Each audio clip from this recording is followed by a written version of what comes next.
नमस्कार। आज देखेंगे, आज जो पेपर हुआ है 025 840 उसके मैथ्स वाले पार्ट का सॉल्यूशन देखते हैं। पहला क्वेश्चन, पहले क्वेश्चन की बात करें तो पहला क्वेश्चन यहाँ दिया हुआ डीआई का। डीआई में दिया सभी छात्रों द्वारा हिंदी में प्राप्त अंकों का औसत प्रतिशत कितना है। देखो हिंदी की बात करें तो हिंदी लिखा हुआ है यहाँ, और स्टूडेंट कितने हैं? 4, ए बी सी और डी। किसी का भी एवरेज निकालना है तो उनका पहले टोटल निकालना पड़ेगा। यहाँ 100 में से है तो परसेंटेज में पहले से है, इनको ऐड करूंगा। 85 और 80, 165 और 75 कितना हो जाएगा? 240 और 70 कितना हो गया? 310। यहाँ हिंदी में टोटल अंकों की बात करें तो 310, और स्टूडेंट कितने हैं? 4 है। 310 में अगर मैं 4 का भाग दे दूं तो हिंदी में प्राप्त अंकों का एवरेज आ जाएगा। 310 में अगर मैं 4 का भाग देता हूँ तो 31 में कितनी बार गया? 7 बार। बचा 30, 30 में कितनी बार गया? 7 बार। 77.5%। कौन सा ऑप्शन है? A option. ये था क्वेश्चन नंबर 51। देखते हैं नेक्स्ट क्वेश्चन, क्वेश्चन नंबर 52।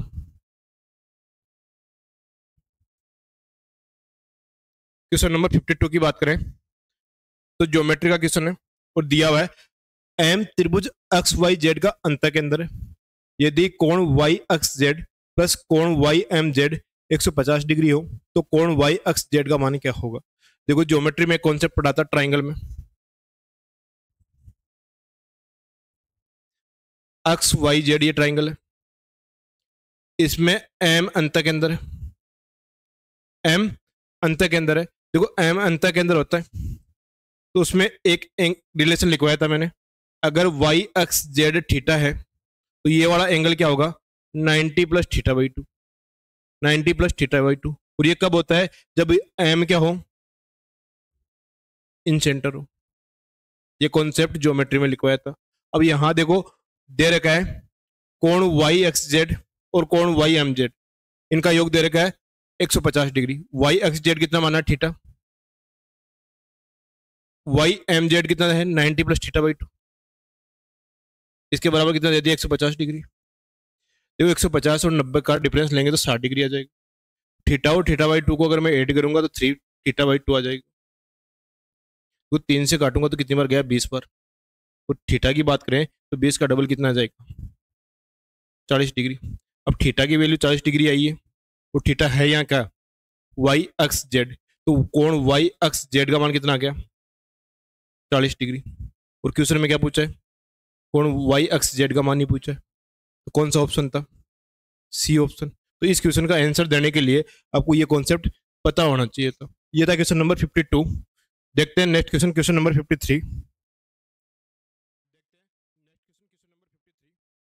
53 है, डीए का क्वेश्चन है। यहां दिया गया है नीचे गए दंड आलेख में 5 अलग अलग वर्षों में 2 देशों ए और बी द्वारा किए गए विदेशी व्यापार को दर्शाया गया है। और क्वेश्चन में पूछा क्या है? देखो J2 दे रखा है सभी 5 वर्षों में बी द्वारा कुल विदेशी व्यापार। J1 यहां दे रखा है सभी 5 वर्षों में ए द्वारा कुल व्यापार विदेशी व्यापार। यहां पूछा J2 माइनस J1। देखो यहाँ J2 माइनस J1 निकालें, 45 माइनस 170 कितना आ गया? माइनस 125 आ गया। यहाँ J2 माइनस J1 निकालें, 105 माइनस 150 कितना आ गया? माइनस 45 आ गया। यहाँ J2 माइनस J1 निकालें, 195 में से 75 माइनस किया तो कितना आ गया? प्लस 120। यहाँ J2 माइनस J1 निकालें तो यहाँ कितना आ जाएगा? प्लस 110। और यहाँ J2 माइनस J1 निकाले तो 90 में से 35 किया, कितना आया? प्लस 55। अब J2 माइनस J1 की वैल्यू को अगर ऐड करें, देखो 125 और 45 कितना हो गया? 170 माइनस 170। प्लस वालों को ऐड करूं, 120 और 110 कितना हो गया? 300 230। और 55 कितना हो जाएगा? 285। अब 285 में से 170 माइनस करेंगे तो कितना आ गया? 115। D option. देखो यहाँ ए और बी को अलग अलग ऐड करने की बजाय सीधा प्रत्येक का J2 माइनस J1 निकाल लिया। यहाँ J2 माइनस J1 निकाला, 125 आया। यहाँ 45 आया, यहाँ 120 आया, 110 आया, 55 आया। सबको ऐड कर दिया तो इस क्वेश्चन का आंसर क्या आ गया? D option. यह था क्वेश्चन नंबर 53। देखते हैं नेक्स्ट क्वेश्चन, क्वेश्चन नंबर 54। 10 क्रमबद्ध संख्याएं दी गई। क्रमबद्ध का मतलब क्या हो गया? कंटिन्यू। जैसे 1, उसके बाद में 2, उसके बाद में 3। ठीक है। यदि बीच में दी गई 2 संख्याओं का औसत 13.5 है तो पहली 6 संख्याओं का औसत योग क्या होगा? देखो यहां बात करें 10 संख्याओं में बीच की 2 संख्याएं कौन सी होगी? 5वीं और 6वीं। इनका एवरेज दे रखा है 13.5। देखो यहाँ 13.5 का डबल करें तो पांचवी संख्या और छठी संख्या का टोटल कितना आ जाएगा, 13.5 का डबल 27। अब देखो पांचवी संख्या और छठी संख्या दोनों कंटिन्यू संख्या है, तो कौन सी हो जाएगी, पांचवी संख्या हो जाएगी 13 और छठवीं संख्या कितनी आ जाएगी 14। अब यहाँ से इससे एक कम कर देता हूँ, चौथी संख्या आ जाएगी, इससे एक कम करूंगा तीसरी संख्या आ जाएगी, इससे एक कम करूंगा दूसरी संख्या आ जाएगी, और इससे एक कम करूंगा तो पहली संख्या होगी। तो शुरुआती 10 संख्याओं का योग की बात करें तो 10 और 9 19 और 11 30, 12 42, 42 और 13 55, 55 और 14 कितना हो गया 69। C option. यह था क्वेश्चन नंबर 54। देखते हैं नेक्स्ट क्वेश्चन, क्वेश्चन नंबर 55।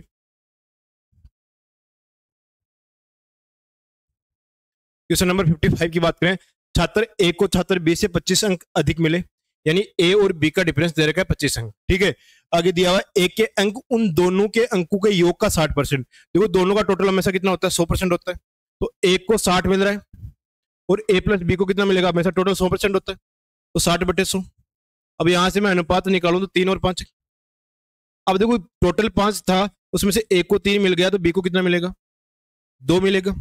अब यहाँ इनके डिफरेंस की बात करें तो रेशियो में तो ये 1 है और रियल में कितना था 25।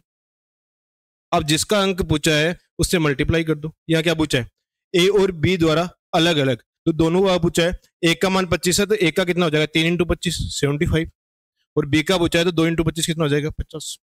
तो आंसर आएगा 75 और 50। कौन सा ऑप्शन था, बी ऑप्शन। ये था क्वेश्चन नंबर 55। देखते हैं नेक्स्ट क्वेश्चन, क्वेश्चन नंबर 56।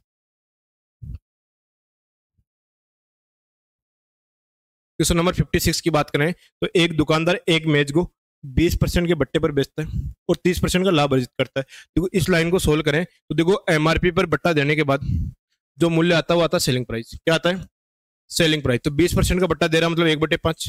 अगर एमआरपी 5 हुई तो सेलिंग प्राइस कितना होगा 4। आगे क्या हो रहा है, 30% का लाभ अर्जित करता है। देखो 30% की बात करें तो वो कितना होता है 3/10। और प्रॉफिट और लॉस हमेशा किस पे होता है, सीपी पे। अगर सीपी 10 हुआ तो प्रॉफिट और लॉस होने के बाद जो मूल्य आता है वो भी एसपी आता है, सेलिंग प्राइस आता है, विक्रय मूल्य।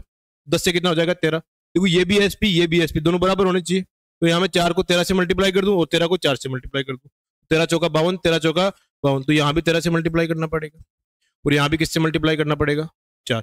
तो एक बार मैं नीचे वाली लाइन में एमआरपी लिख देता हूँ 65, एसपी लिख देता हूँ 52 और सीपी लिख देता हूँ 40। अब बोल रहा है इस मेज को 10% की छूट पर बेचता है। देखो 65 को 10% छूट पे बेचेगा तो कितने पे बेचेगा, 90% पे बेचेगा। तो 65 माइनस उसका 10%, 6.5 माइनस कर दिया, कितना आया 58.5 पे बेचेगा, 58.5 में बेचेगा।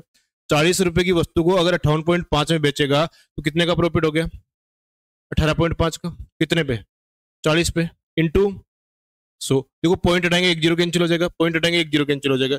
185 में अगर मैं 4 का भाग देता हूँ, 18 में 4 का भाग दिया 4 बार, बचा 2। 25 में 4 का भाग दिया कितनी बार 6 बार। 1/4 का मतलब कितना होता है 46.25%। कौन सा ऑप्शन है, ए ऑप्शन। एकदम इजी क्वेश्चन था, ध्यान से देखोगे समझ में आ जाएगा। ये था क्वेश्चन नंबर 56। देखते हैं नेक्स्ट क्वेश्चन, क्वेश्चन नंबर 57 है। त्रिभुज पी क्यू आर में कोण पी का कोण समद्विभाजक क्यू आर को एम पर प्रतिच्छेद करता है। पी क्यू बराबर पी आर, तो कोण पी एम क्यू का मान क्या होगा। देखो triangle P Q R,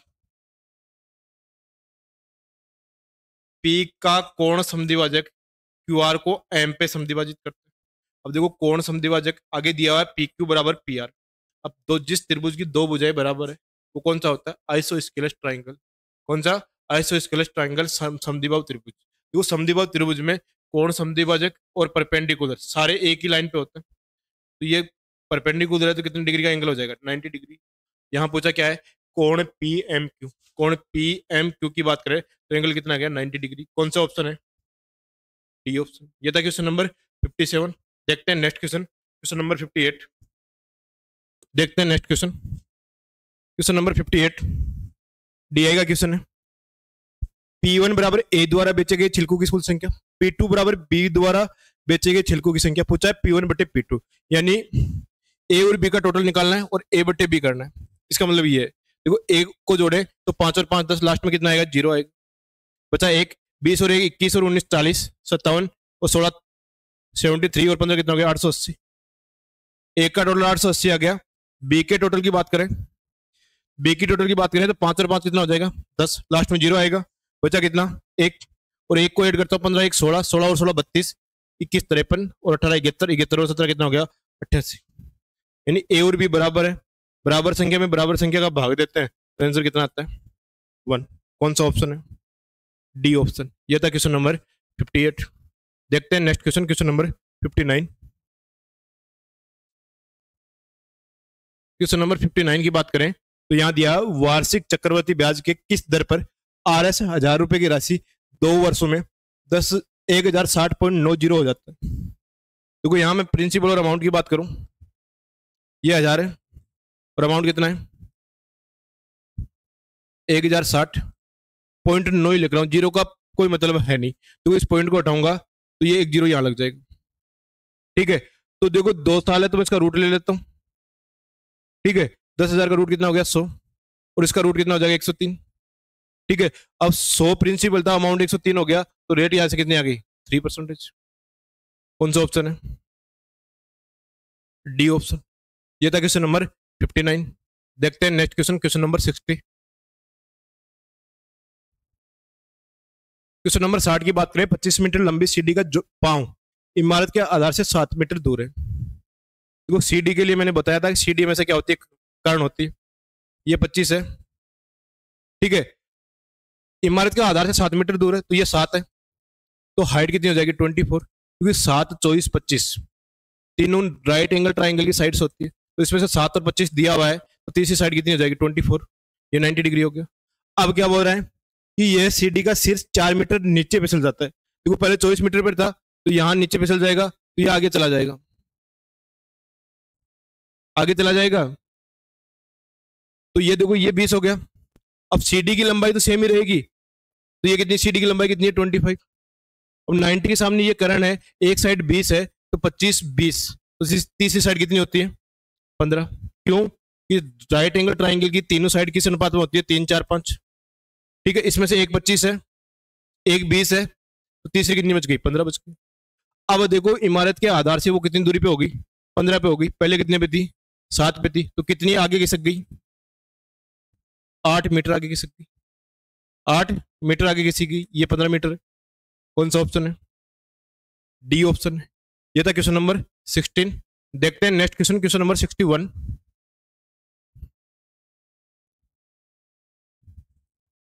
question number 61 की बात करें, 40 सेंटीमीटर लंबाई की एक जीवा केंद्र से 15 सेंटीमीटर की दूरी पर है, उसी वर्त के जीवा की लंबाई कितनी है जो वर्त के केंद्र से 20 सेंटीमीटर की दूरी पे है। देखो एकदम इजी क्वेश्चन है और ऐसे क्वेश्चन खूब किए।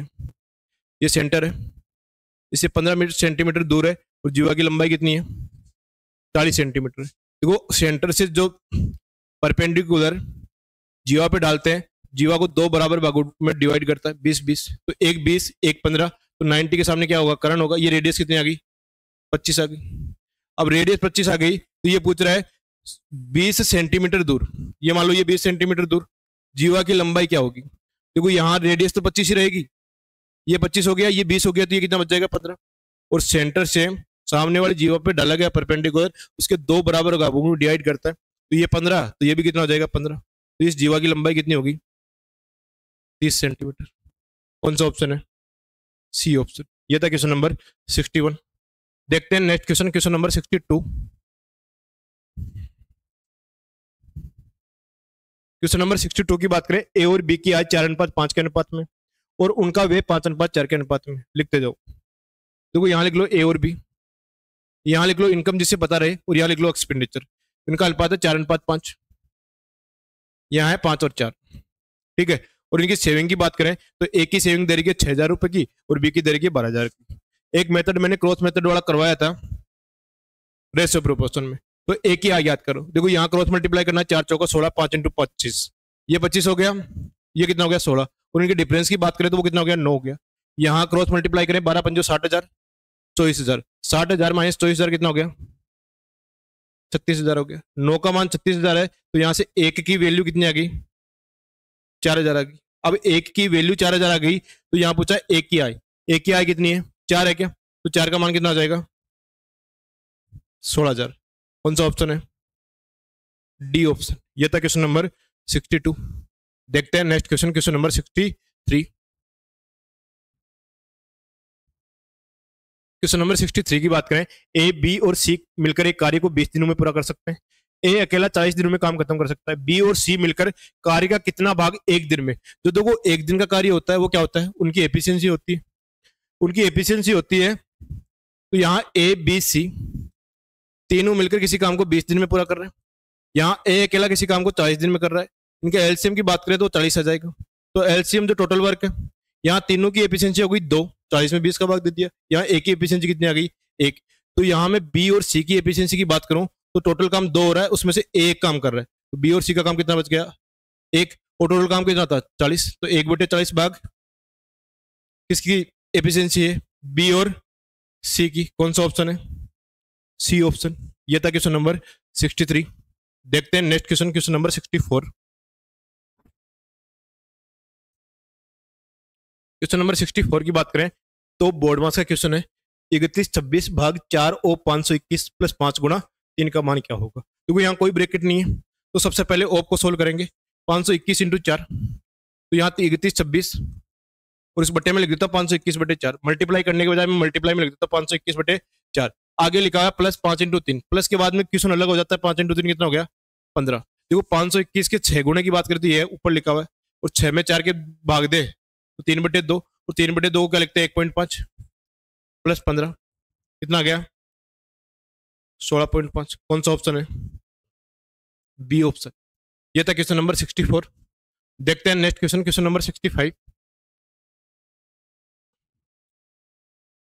क्वेश्चन नंबर 65 की बात करें तो एलजेब्रा का क्वेश्चन है, यदि a plus B plus C बराबर 6, A square plus B square plus C square बराबर 40, तो A cube plus B cube plus C cube minus 3abc का मान। देखो इसके फॉर्मूले की बात करें तो इसका आंसर देने के लिए a plus B plus C को मल्टीप्लाई करना पड़ेगा किससे, A square plus B square plus C square minus A B minus B C minus C. देखो यहाँ आंसर आप बिना सोल्व किए भी दे सकते हो। और ये किसका फॉर्मूला है, A cube plus B cube plus C cube minus 3abc का।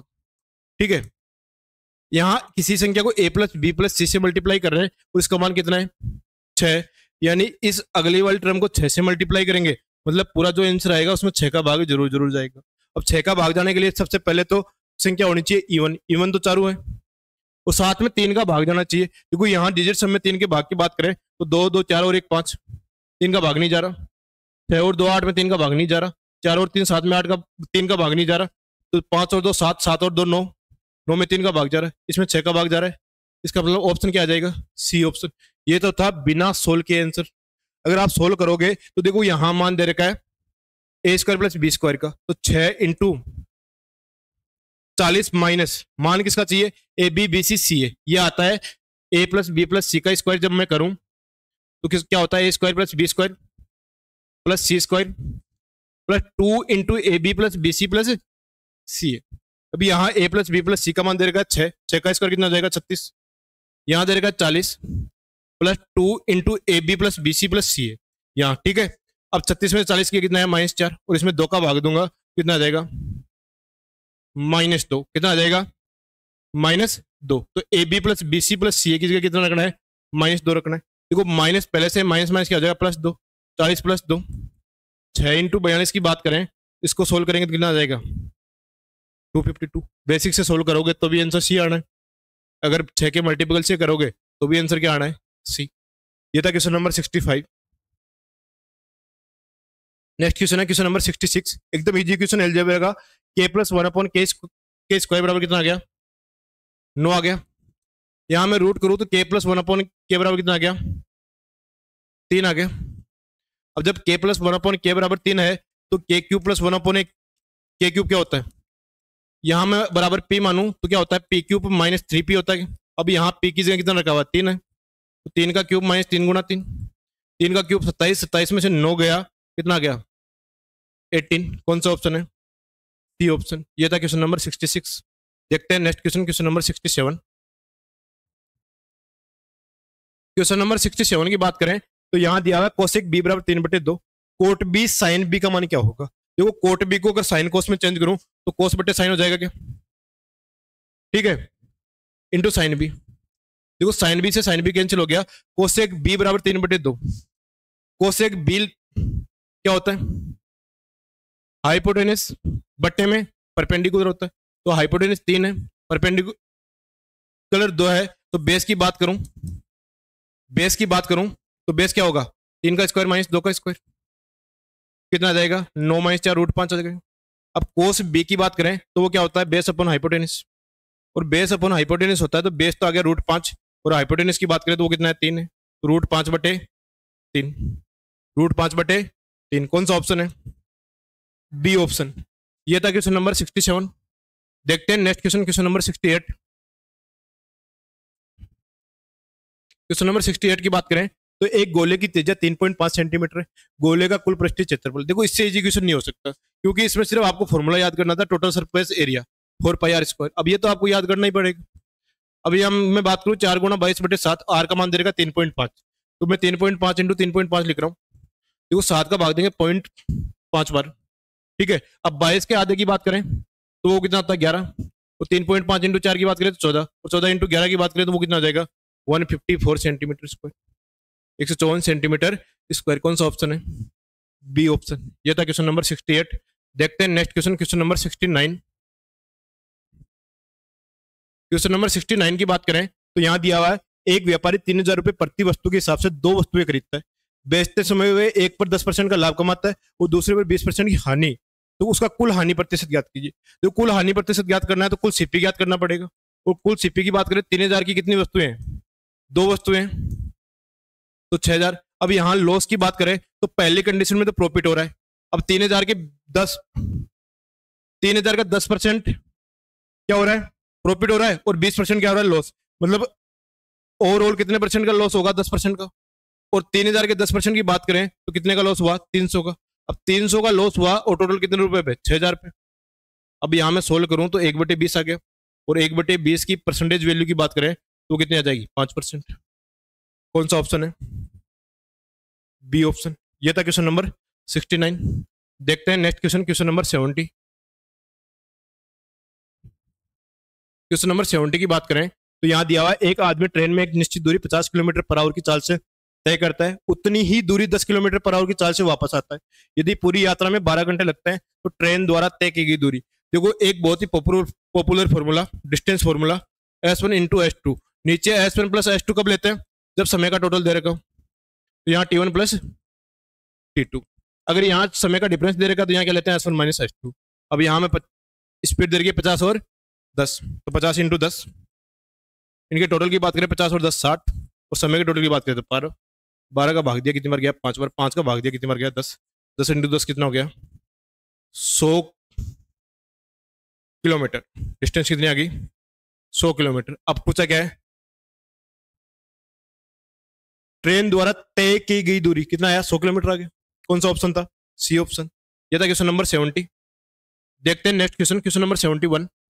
यदि 3 क्रमबद्ध भाज्य संख्याओं का योग 36 है तो तीनों संख्याओं का गुणनफल क्या होगा। देखो 3 कोई भी चीज क्रमबद्ध होगी तो उनका डिफरेंस हमेशा क्या होगा, सेम होगा, और डिफरेंस सेम होगा तो उनका एवरेज होता है 36 में 3 का भाग दिया, वो बीच वाली संख्या होती, 12 आ गया। 12 एवरेज आ गया। तो देखो 3 भाज्य संख्याओं की बात हो रही है तो 12 से पहले 11 आता है और बाद में क्या आता है 13। तो ये तो भाज्य संख्या नहीं है, तो 12 से पहले भाज्य संख्या है 10 और 12 से बाद में भाज्य संख्या कितनी है, 14। तो पूछा क्या है, तीनों संख्याओं का गुणनफल। देखो 14 को 12 से इंटू करते हैं 168, 168 को 10 से इंटू करेंगे कितना आ जाएगा, 1680। कौन सा ऑप्शन है, डी ऑप्शन। यह था क्वेश्चन नंबर 71। देखते हैं नेक्स्ट क्वेश्चन, क्वेश्चन नंबर 72। 72 की बात करें तो यहां दिया हुआ एक संभव त्रिभुज एसटीयू में अंतःवर्त की त्रिज्या 5√3 सेंटीमीटर है। इस संभव त्रिभुज की भुजा क्या होगी। देखो अंतःवर्त की त्रिज्या रेडियस लिखाई थी साइड अपॉन 2√3। अब यहां से साइड की बात कर रहा है तो r × 2√3, और रेडियस का मान दे रखा है 5√3। 5√3 दे रखा है तो इंटू 2√3। देखो 5 × 2 10, √3 × √3 कितना होगा 3, और 10 को 3 से इंटू करेंगे तो कितना आ जाएगा 30 सेंटीमीटर। 30 सेंटीमीटर। कौन सा ऑप्शन है, सी ऑप्शन। यह था क्वेश्चन, क्वेश्चन नंबर 72। देखते हैं next question, question number 73। Question number 73 की बात करें तो यहां दिया हुआ x² + 1/x² = 4। एक्स की पावर 4 प्लस 1 अपॉन एक्स की पावर 4। देखो यहाँ x square plus 1 upon x square का स्क्वायर करें तो बराबर में क्या हो जाएगा 4। यहाँ हो जाएगा एक्स की पावर 4 प्लस 1 अपॉन एक्स की पावर 4 और प्लस में क्या आ जाएगा 2। 4 का स्क्वायर कितना हो जाएगा 16। 16 में से 2 गया कितना आया 14। ये एलजेब्रा में सीधा पढ़ा भी था कि स्क्वायर माइनस 2, तो 4 का स्क्वायर माइनस 2 कितना आ गया 14। कौन सा ऑप्शन है? D option. ये था क्वेश्चन नंबर 73। देखते हैं next question, question number 74। Question number 74 की बात करें तो यहाँ दिया हुआ है √2 sec square theta minus 4 sec theta plus 2 √2 बराबर 0। देखो जब भी √2 की बात करें और सेक थीटा की बात करें तो वहां थीटा बराबर कितना होता है 45 डिग्री। थीटा बराबर 45 रख के चेक करो एक बार, देखिए आता है क्या। √2 सेक स्क्वायर थीटा, √2 का स्क्वायर कितना हो जाएगा 2 √2 माइनस 4 √2 प्लस 2 √2। देखो 2 √2 को जोड़ोगे 4 √2 माइनस 4 √2 कितना आ गया 0। मतलब थीटा बराबर कितना आ गया 45 डिग्री। पूछा क्या है?